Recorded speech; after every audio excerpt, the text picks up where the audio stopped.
yay, perfect, it works. Okay, so just so you know, on the screen, I see you and Steve. On the screen? I see both of you guys, split screen. Really? I just know that you're on there. So mute yourself, make sure you're muted. Oh, as in, okay, yes. Yeah.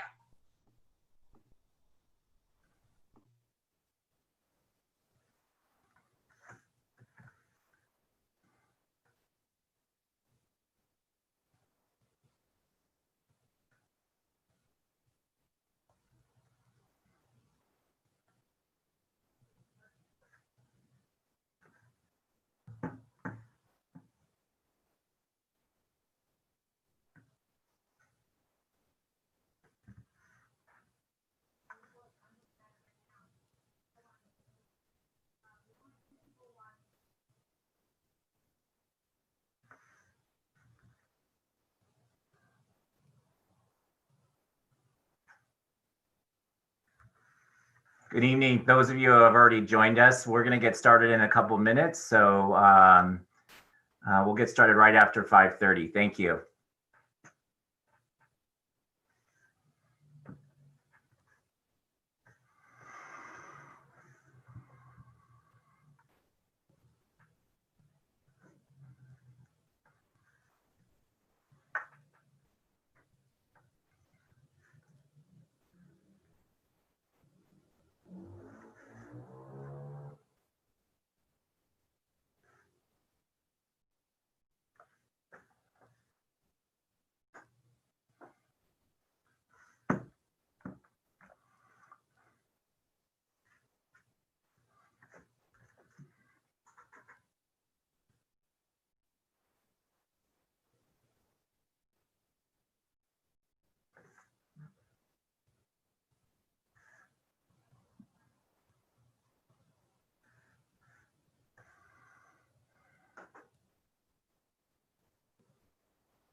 Good evening, Panthers, families, parents, and students. For those of you that are joining us tonight for our webinar, I want to welcome you to our webinar talking about our return to campus in terms of our master schedule.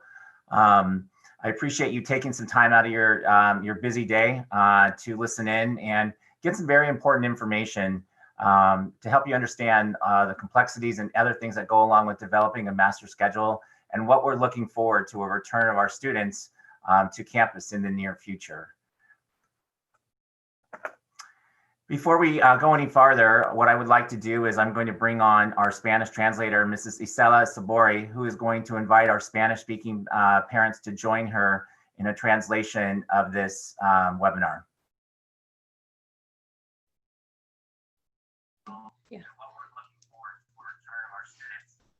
Buenas noches a todos.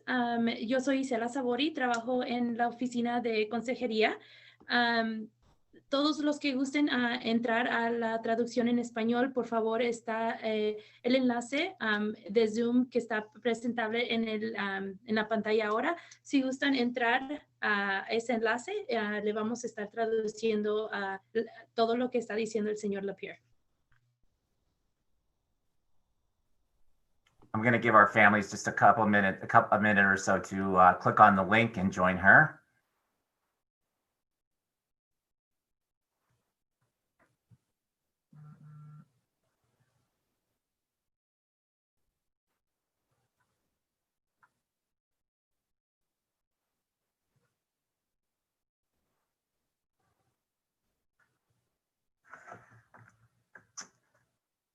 Okay, before we get going, I just wanted to kind of do a couple little housekeeping items for you as we, for this webinar.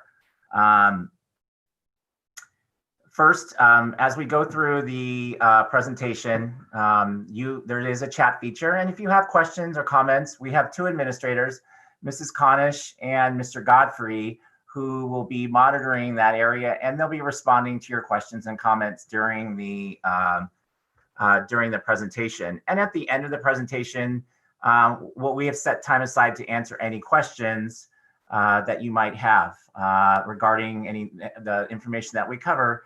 And as always, if you don't feel comfortable posting a question in the chat, you can always reach out to me at a later time through email or a phone call, and I'll be more than happy to address any questions that you might have. One of the little intricacies about broadcasting through YouTube is that there's a 20-second link.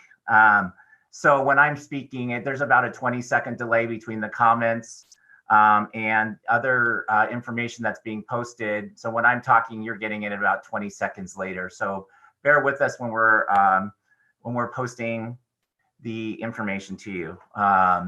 So we'll get to those comments. So it'll be a little off from when I'm talking as opposed to the comments in there. But our team is on it and more than happy to assist you on that. So once again, please, I'm pleased that you've joined us for this webinar. We've got an agenda that that hopefully will answer a lot of questions and help guide us through this process in the sense of moving towards January 19th. And obviously, after the decision by the Board of Education last week to have high school students not return at the comprehensive sites until January 19th, I know there's a lot of questions about the impact of the master schedule and the effects that has on it. So myself and my colleagues at the other high schools felt it was important that we try to explain and give a good overall picture of how our master schedule is built. And so the agenda in front of you is what we'll touch on today. So I'll talk a little bit about how we build a master schedule, who works on the schedule, the priorities that are assigned with that master schedule, and information that affects that master schedule, and then talk about the final product of that schedule. And then we'll talk about the January start and the impact and what that means and what we're working on. Give you an idea about the where other school districts are starting as well for their second semester. And then we'll wrap it up a little bit with what are we working on at this point and our direction and our goals. And then we have time set aside for a question and answer. So here are the building blocks of putting a schedule together. First we start with course requests, and that's the most important thing because any schedule is, and I'll probably repeat this, our goal is to have a student-centered schedule. Students submit course requests in early spring. So every student, even incoming ninth graders and students that transfer to us or move into us, as well as our current students, get a course request form each spring, and they fill that out and they meet with their counselor and they go over the courses that they've already taken, do what we call a transcript review to make sure students are on track to graduate. If they need to repeat a class during summer school, remediate in some form, or talk, and most importantly, talk about the individual plans that each student has in terms of goals and towards of post-secondary goals. And so they align those course requests with those decisions. As a parent, you've seen that course request form, you sign off on that. And there's also, so students fill out this is what I want. And then also, just in case I can't get this class, students also select courses that as alternates. So they'll have more than just the 6 or 7 classes that they want during the school year. So at Newbury Park High School, that process starts with meeting with the students individually. Like I said, as the counselors do one-on-one meetings with the students. And then we collect every single one of those course forms and we put them in and we enter them as student course requests. At our school, at Newbury Park High School last spring, that totals to over 14,000 individual course requests for currently our 2,340 students that we have on campus. Each year, and so once we get those requests, each year the school district gives each school an allocation of teachers based on our enrollment. We refer to this allotment as FTEs, or full-time equivalents a full-time teacher. At Newbury Park High School, we have over 100 full-time teachers, as well as other teachers that teach a couple of periods a day, as well as all the periods that we have related to athletics and even co-curricular activities as well. So we have well over a quite amount of courses that we'll talk about later. One of the unique features at Newbury Park High School is that we offer a series of different types of classes at our schedule. We offer quarter-long classes that last 9 weeks, including classes like health, career choices, geography, economics, government. Those types of classes that last 9 weeks would typically last a regular semester at another school. Then the students get another class the following 9 weeks to replace that quarter class. Then when we have the majority of our students take what's called term block classes. That means they take a class for half the year and they complete all of the coursework in the course of half of a calendar year. So for example, term block classes last either from late August to mid-January or mid-January to June. And those students fulfill those classes there. And those last 18 weeks, as mentioned. We also have period 5 classes that take place on a semester schedule. So every 18 weeks, a student gets 5 semester credits for those classes. And then another unique feature at Newbury Park High School is what we call year-long classes that rotate every other day all year long. This is to ensure, and the majority of those classes are honors, advanced placement courses, and international baccalaureate courses that allow our students to access the curriculum in those courses all year long in preparation for springtime examinations from international baccalaureate and advanced placement. So there's a lot of different types of courses that our students can select to take. And at Newbury Park High School, we can have a student that would take a couple year-long rotating classes, some term block classes, and even a period 5 class and intermixed. Or they can take all block rotating classes, or just like all of our freshmen do, they take 3 block classes each term. And so we have a variety of courses that we build into the schedule for our students. So it's a lot of information in the sense of that, that we're putting together and choices that we're offering our students for a student-centered schedule. So the process continues by looking at all the course requests and determining how many periods of classes that we need to offer, which we call sections. Depending on the number of requests, that determines the number of sections that we want to offer. In a typical year, to determine the number of sections in each course, we divide by the number of course requests by a desired class for each period. So for example, if we have 100 students that want to take International Baccalaureate Chemistry in a given year, we know that we'll probably have to offer 3 sections of that class to allow all of our students to access that class. What we then do is we assign these sections to the FTE we've been allocated in specified periods. So there's a lot of kind of moving around and things that we'll discuss in that, but we put those in different areas in terms of those sections to give a teacher, a full-time teacher, a full schedule during the entire school year. So once we have the master schedule built, what we do is we load it to the computer, and along with other different course requests, we look to see what we look for conflicts that occur. These are situations that we're not able to provide a student a complete schedule. So we'll get a listing of unscheduled course requests or students that do not have a full schedule. and we make adjustments. And so with a doubt, we know going into it, there's always going to be conflicts every year. This is especially true for students who take, as I mentioned, a combination of different types of classes, or in particular, singletons or doubletons. That I refer to those as classes that appear with limited availability in the schedule. So for example, singleton would be a course that only appears once on the schedule the entire school year, and as well as a doubleton is only twice during the school year. And then along the lines, that also influences the teacher that actually can teach the course as well. So that also impacts, when we look at a singleton, the individual teacher who's able to teach the class.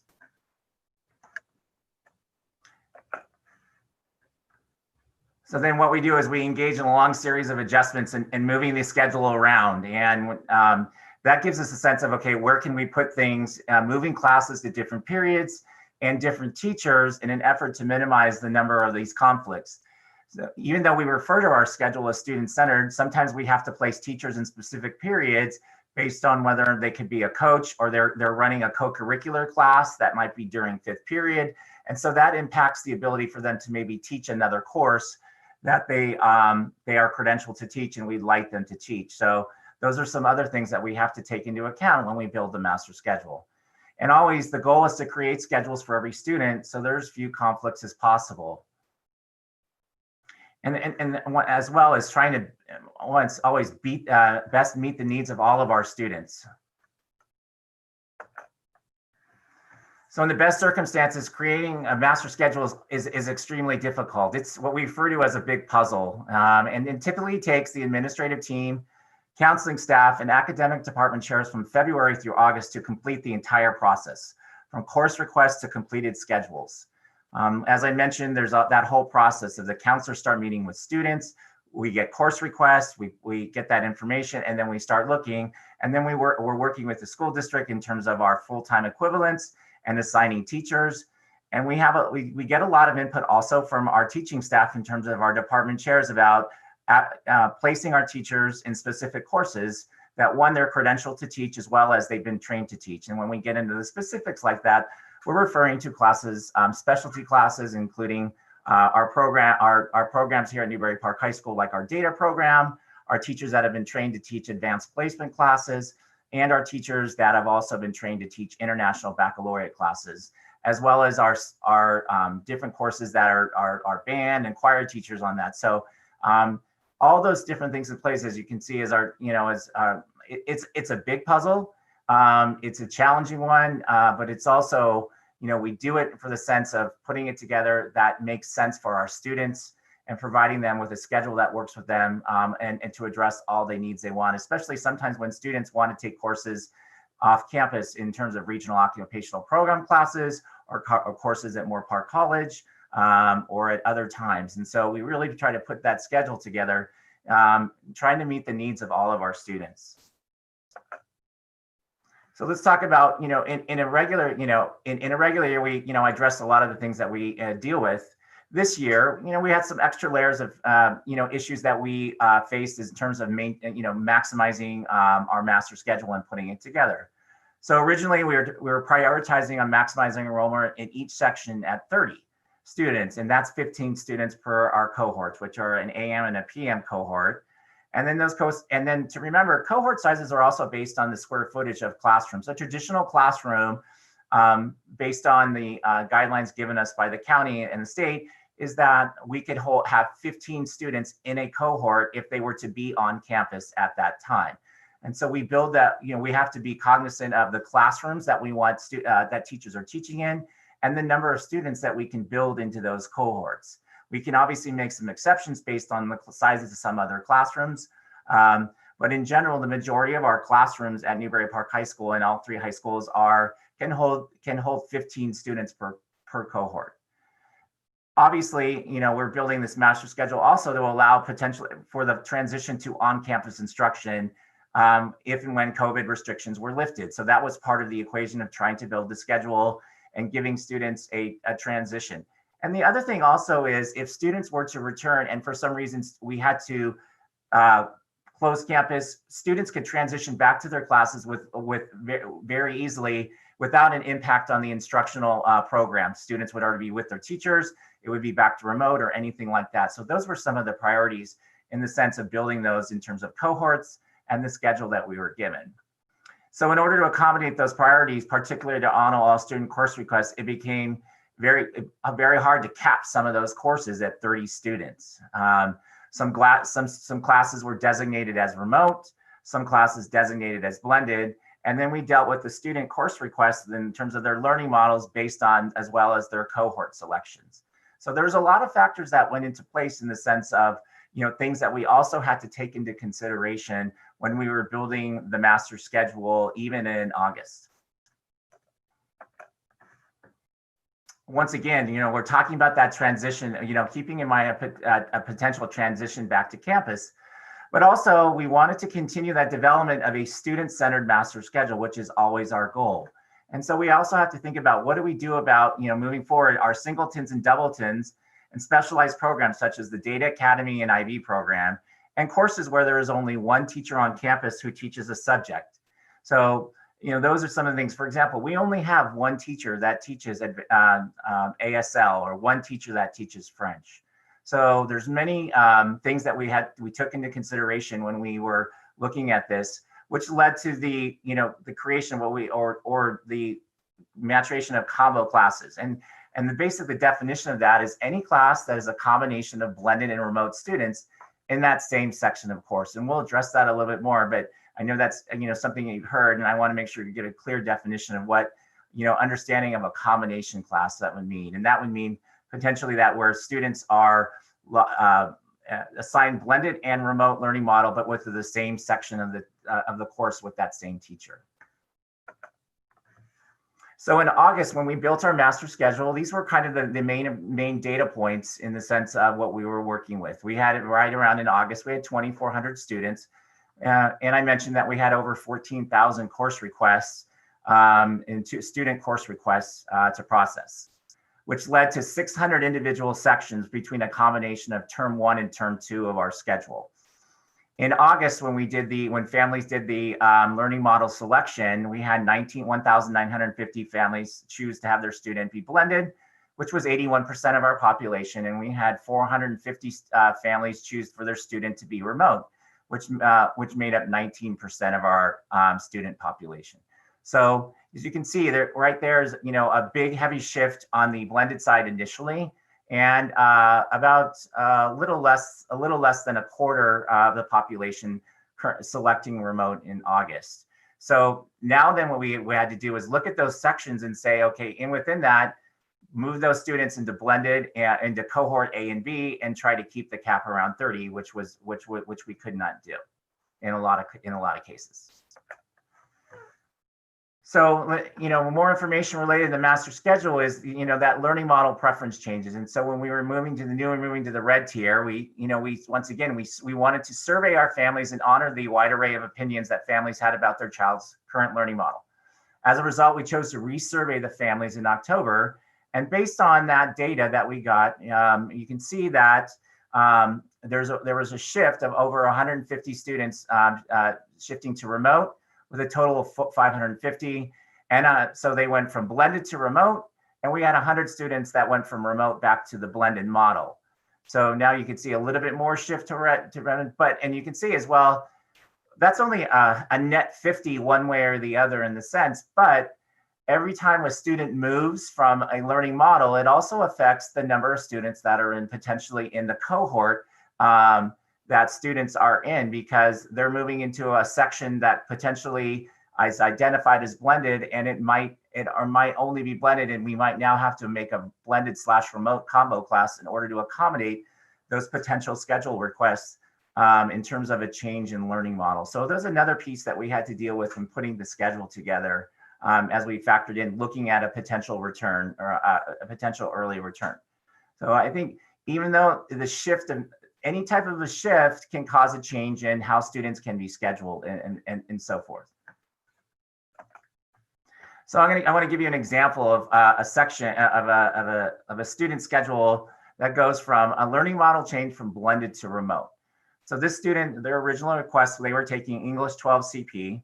which we have many sections for, which is easy to place a student in the schedule. But remember is that we have 2 terms for our block classes. The student also requested ASL 3, which is a singleton. We offer it.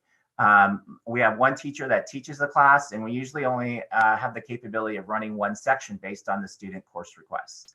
And then the student also wanted IB Environmental Science, which is only offered twice a year. So that was their initial schedule in putting that together. Well, then they changed the request to go to remote. And so now you have ASL 3 and IB Environmental, that are taught only by 1 teacher for that course. So both courses then were built for initially were built for blended instruction based on our student initial requests. So we move those students to, if we try to move, we move those students in on a remote side, now we're looking at a combo classes. So this means potentially, or this means a change that would prevent that student from being able to access 2 or 3 of their classes currently scheduled, potentially if we were to have to redo their schedule. This picture this is what our master schedule board looks like that we look at in the sense of building it from scratch every year. Every single tile indicates a section that we offer throughout the school year, including our term block classes, our quarter classes, and our year-long classes. And it's put in by department area as well. And then once again, like as a reminder, we use our department chairs as well as a great sounding board, how we place schedules. And we also have to look at the flow of the schedule as well as allow students to take one class to the next in that. So, and we try to balance a lot of times, a lot of set classes that we have.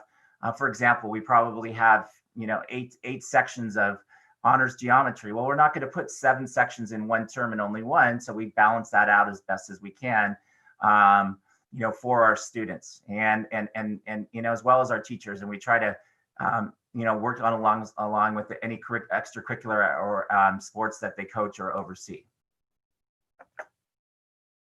So let's talk about a January return to campus for Newbury Park High students. So why does that return work for Newbury Park High School?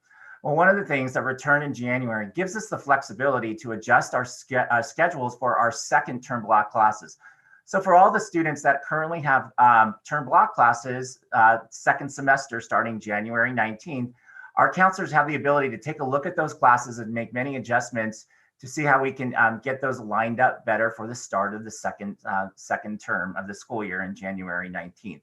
Those students haven't had those teachers yet. And so there's no loss of being with an instructor that they currently would have right now that they could lose if that was the case, if we were to have to make schedule changes on that. So I think that's an important thing to consider is when we come back in January. Now with our year-long classes, that gets a little bit more complex, but it allows students, first of all, to complete the semester courses with their current teacher and their peer group with no interruption. So those are students that have those year-long block classes, IB, honors, AP, whatever the case may be.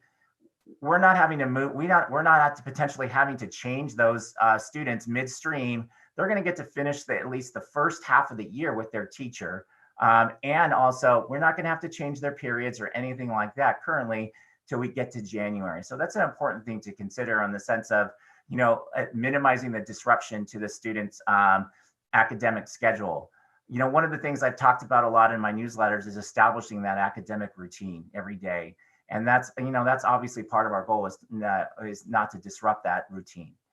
A couple of things to understand is like teacher period changes for year-long classes could occur based on us trying to redistribute students in the proper way for remote or blended, or potentially what could be looking at as a combination class where we have students that might have to be, they come on campus and some come in remotely, which we're still working on. We've got a lot of work on that, but we're working on that. Also, adjustments must be made based on updated and remote blended sections for semester 2 and term 2, and we'll talk about that in a minute. So there's a lot of things, with the return to January that will allow us to kind of get ourselves a little bit more oriented in the sense of, putting student schedules together. And we've been working on that already, but it's important to note that, these are a lot of important decisions in the sense that we made on that. and just kind of give you just an idea comparison of other school districts in the region and when they're actually returning back to campus in some form or fashion. And you can see the January dates are all aligned with usually a start of a new semester. Once again, to not disrupt the academic routine of students. And in the county, we've seen it over the last couple of years, fires and everything, and other school districts impacted more than others, and having to change that academic schedule, which is always a tough thing for our students and our communities as well on that. So the start dates are really based on a start of a new academic term on that. So what's happening now? Our second quarter plan. So one of the things all families will get tomorrow is what we would call a learning model confirmation form sent tomorrow, asking you to review your learning model and confirm that model by November 6th. It's important for us to have that information because that will allow us to make any adjustments in terms of cohorts and learning models as we build our schedules for our students for the second term in January. Also, as part of that, you will receive a high school frequently asked question selection with your selection form to address a lot of the questions that you might have, or you might already be putting in the chat as well, or things that I've addressed, or something that you think about later that I believe the FAQ will also address for you. So there's a lot of information. A lot of people have put a lot of hard work in anticipating questions, and also questions that we've already received were also the basis of that FAQ that we'll be sending out tomorrow. And obviously part of this is we'll be rebuilding our schedule for semester 2 and term 2. Our counselors will be working hard on that, along with our administrative team and department chair input in terms of building our schedule, and also with the support of the school district in terms of providing any needs that we need based on how we make adjustments to our master schedule on that. And it's just as important, we're going to be continuing to support the social emotional needs of our students. Our counselors, in terms of providing support on a daily basis, our administrative team and teachers are always looking out for any needs out of our students. And we're continuing to develop ideas of how we can support our students and have them connect in terms of with friends through interest groups, clubs, or even small groups of students returning onto campus, which I'm going to address in a second. So we're all, and we're also coming up with other ways to looking how we can get students reoriented back on campus as well, because we know that there's some students, we know a lot of students have never been had the ability to step foot on the campus at Newbury Park High School. So we're looking for ways to do that as well. And obviously we're going to be preparing information for you on logistics on returning to campus. We have a lot of things in place, and we'll be communicating those to you as well. And then obviously we're identifying opportunities to have small groups of students on campus. Clubs. We're looking at other co-curricular groups that have been, for example, those of you that have students either in athletics or in co-curricular activities that have been returning to campus already and been doing a fantastic job of following the social distancing protocols and wearing their masks and doing everything that they need in order to keep not only their peers, but also their coaches healthy as we continue to move forward, as we hopefully guidelines even are reduced even more in the sense of allowing more flexibility, in terms of returning to campus and returning to activities that we have. And then also we're meeting with teachers that have expressed an interest to pilot having students come back in some form of small groups for instructional learning. We have teachers that have volunteered that they would like to attempt to do this, and we're working very hard to establish some classes to see, how that looks in terms of the technology, how our teachers are able to interact with their students, both in class as well as remotely at the same time.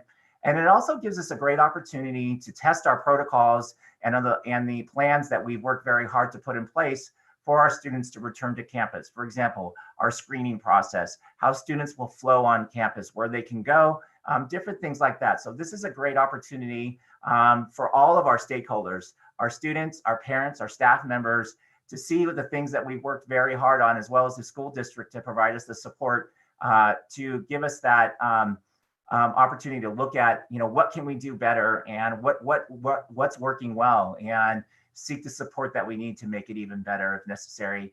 And we'll be, one of the things that we will definitely do, the students that return back on these pilots, we'll be surveying them and get their feedback as well, as long as the teachers, because it's important to get the student perspective as well as our staff perspective on coming back to campus and how we can make that better.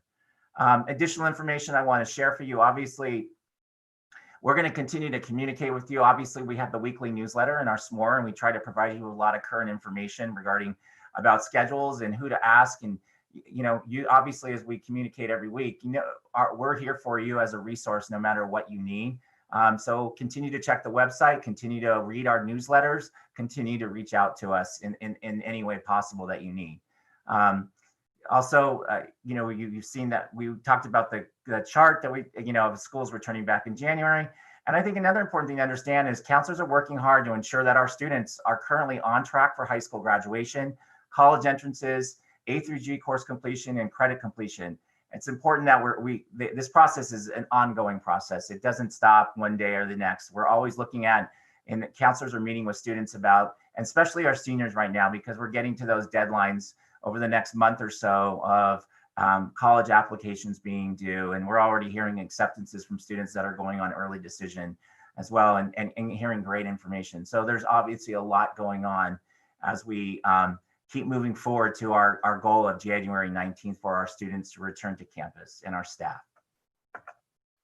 So I've done enough talking already, and my goal is always, you know, try to provide you with information.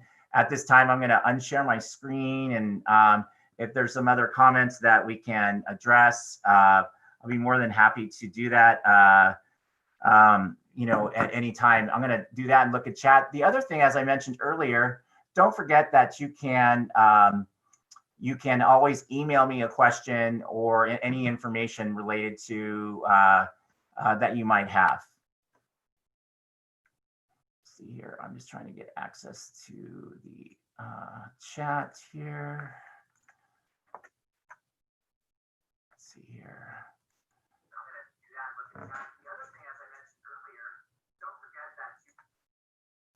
So I'm looking at, let's see here. Looks like your questions are getting answered. I'm looking at the bottom of the chat.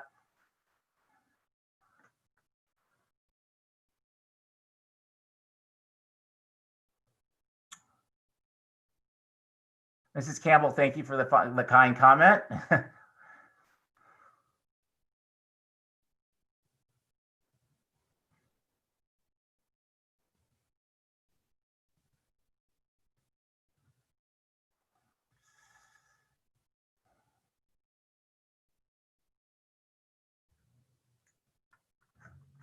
We'll give it another minute or so, and those people that, you know, if you want to stay on, we'll give it a couple minutes to see if there's any other questions coming through the chat right now.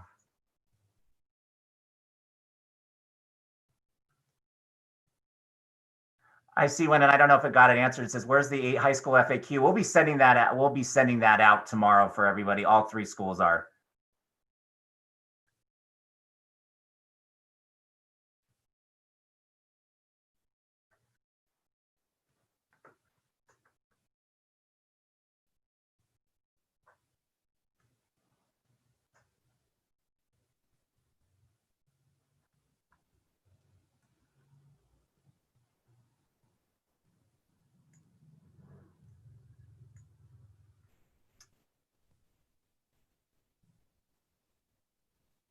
Can you speak to the fact that the A cohort is bigger and what will happen?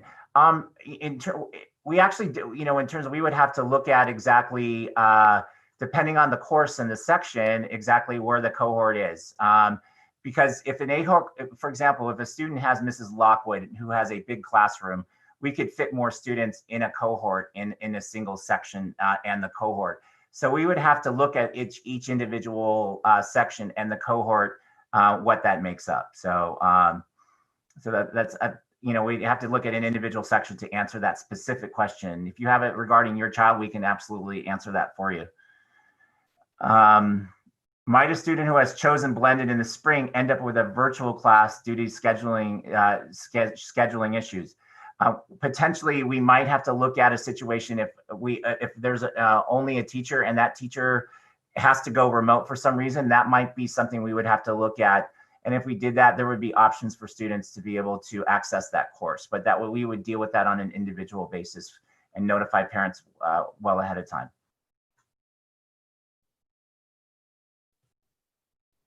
There's a concern we'll get to January and the goalposts will be moved again. We are doing everything we can, both on the master schedule side, as well as the support for social emotional learning and the logistics to make the return in January a great return.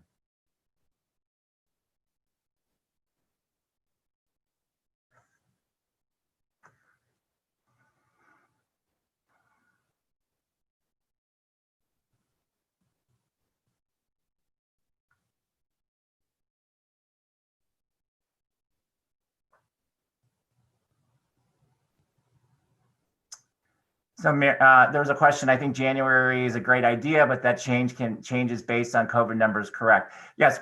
Everything is always dependent on county and state guidelines, and our school district works very closely with that. And all of our decisions are made based on factual information.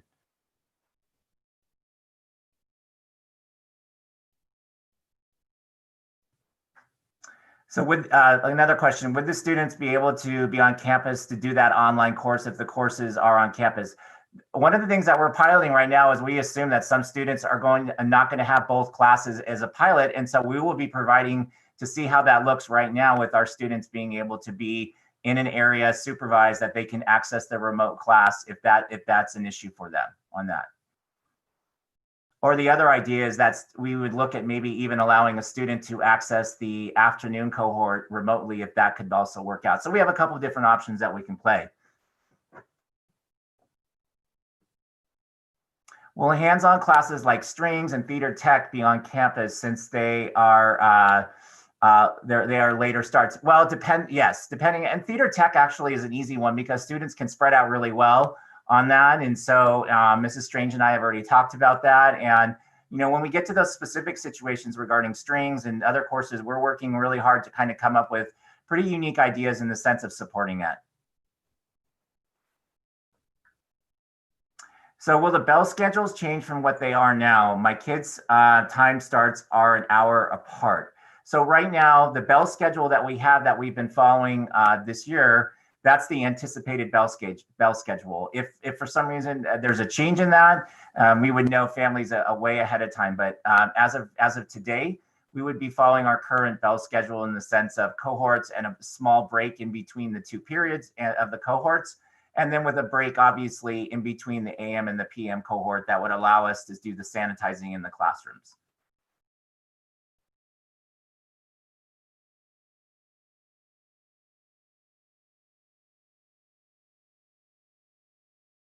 Will a student be able to change cohorts PM to AM if needed? Right now, we're only asking for parents to confirm the learning model. If there's an individual situation and it can be accommodated, we can look at that. But right now, what we're asking families to do is to confirm the learning model by November 6th. No, we would not we're not involuntarily moving a student to a we would not involuntarily move a student to a cohort. What is the policy of a student or staff tests positive for COVID? Will the whole school go to remote? We have the school district with support of the Ventura County public health guidelines. We have an entire plan in place. It talks about exactly depending on the situation. I will email you the entire mitigation plan that will allow you to access each step and understand, depending on the situation, how the school district works with the county with a positive test.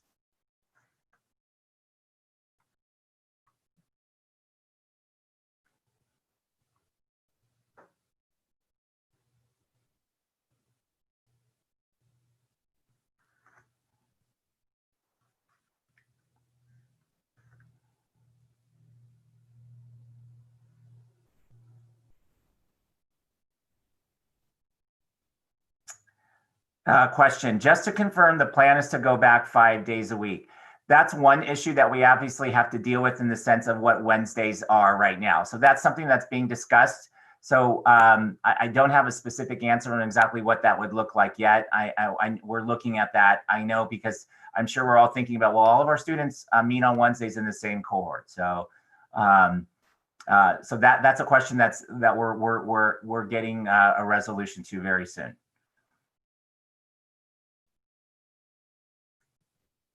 If a student in a cohort tests positive for COVID and the rest of the cohort needs to isolate, will they have access to remote learning?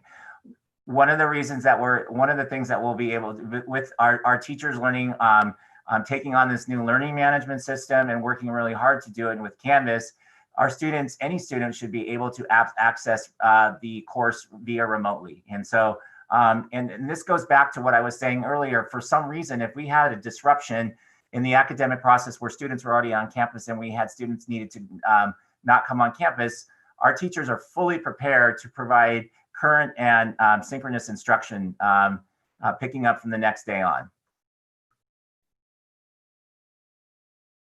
So what is the plan for hosting SAT and PSAT testing at Newbury Park High School? Great question. So currently our facilities are not closed. We do not run the SAT or the ACT. The College Board rents our facilities, and currently we're not renting out facilities into outside groups. Regarding the PSAT and the SAT. Now, for the PSAT, we just got notification that's going to take place in January. So we'll be working on the logistics on how the College Board is going to have us administer that. Could Wednesdays continue with remote learning? That's a possibility.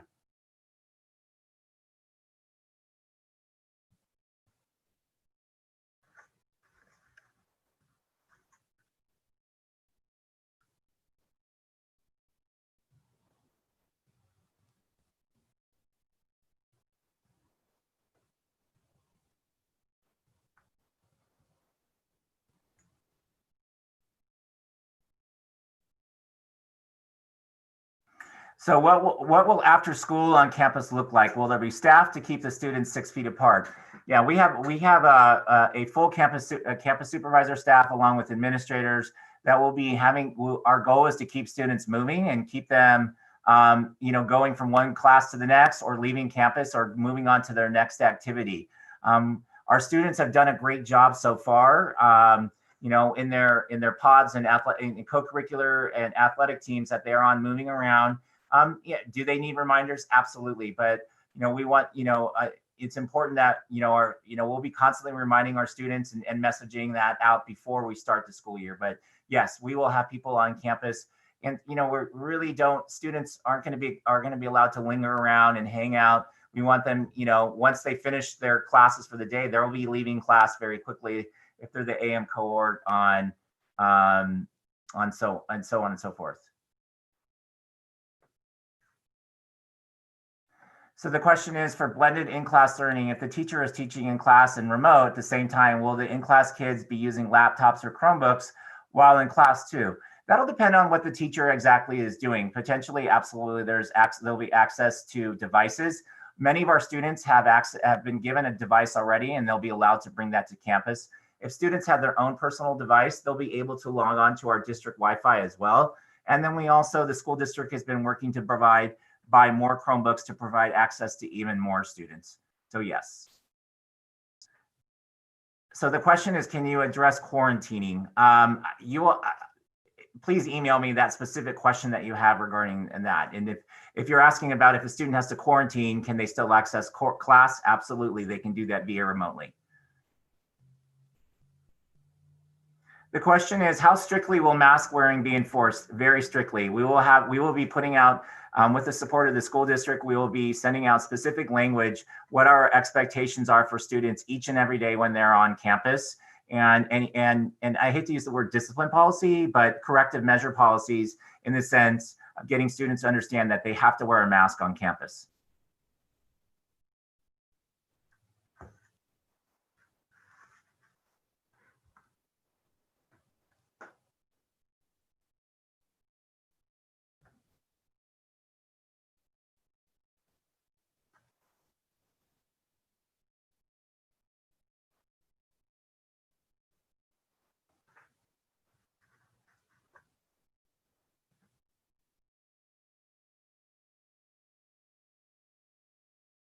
Will students need to wear a shield? No, they are required to wear a mask when they're on campus.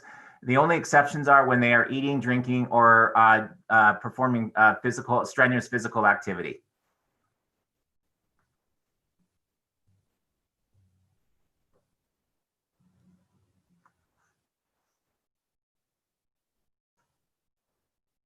One other thing, just to let you know, this presentation also, we're recording it and we will be posting it. We're going to be creating a Newbury Park High School YouTube channel that you can access all of this, as well as other upcoming videos and things that our students and our staff do.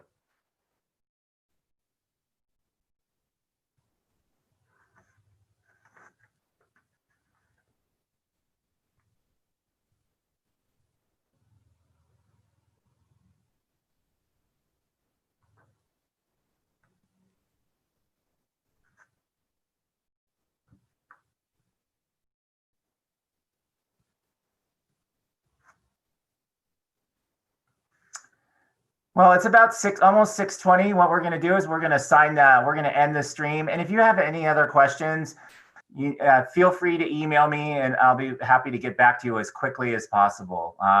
Once again, thank you for taking some time out of your evening to join us. We had over 100 individuals join us. Okay, one final question. I see. When will the final plan be announced? As soon as we're allowed to put that information out, we will get it to you.